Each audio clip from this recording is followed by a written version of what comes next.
আসন্ন বিধানসভা নির্বাচনকে সামনে রেখে ঝাড়গ্রাম বিধানসভা কেন্দ্রে জোরদার হচ্ছে রাজনৈতিক প্রচার।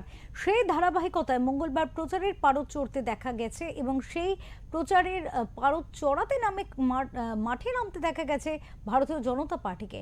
লোধার সবর অধ্যুষিত ঝাড়গ্রাম পৌরসভা ১৩ নম্বর ওয়ার্ডের কাঁটাবাড়ি এলাকায় প্রচুর অংশ নেন বিজেপি কর্মী সমর্থকেরা এবং এই প্রচারে অংশ নেন প্রার্থী লক্ষ্মীকান্ত সাউ। এদিন তিনি এলাকাবাসীর সঙ্গে কথা বলেন, তাদের বিভিন্ন সমস্যার কথা শোনেন। স্থানীয় বাসিন্দাদের অভিযোগ, স্বাধীনতার এত বছর পরেও লোধা সবর সম্প্রদায়ের বহু মানুষ চরম দুর্দশার মধ্যে জীবন কাটাচ্ছেন। এখনো অনেক পরিবার ত্রিপলের নিচে বসবাস করছেন, পাশাপাশি পর্যাপ্ত পানীয় জল নিকাশি ব্যবস্থার অভাব পর্যন্ত রয়েছে বলে অভিযোগ। এই পরিস্থিতি তুলে ধরে বিজেপি প্রার্থী প্রশাসনের ভূমিকা নিয়ে প্রশ্ন তুলেছেন। এরপর তিনি ঝাড়গ্রাম পৌরসভার একাধিক ওয়ার্ডে বাড়ি বাড়ি গিয়ে দলীয় প্রচার চালান।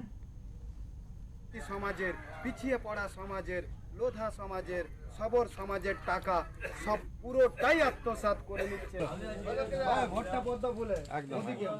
দেখুন, ঝাড়গ্রাম পৌরসভায় মানুষ খুবই দুরবস্থায় রয়েছেন। মানুষের কোনো উন্নতি হয়নি। কালকে রাতে বৃষ্টি হয়েছে।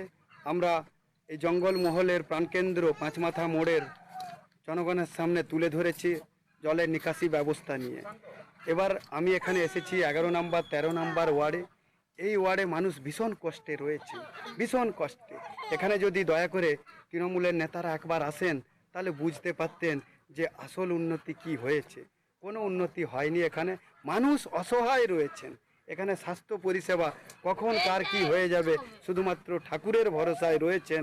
আর ঘরগুলো আপনারাই দেখুন, সামনে একটাও ঘর করে দেননি।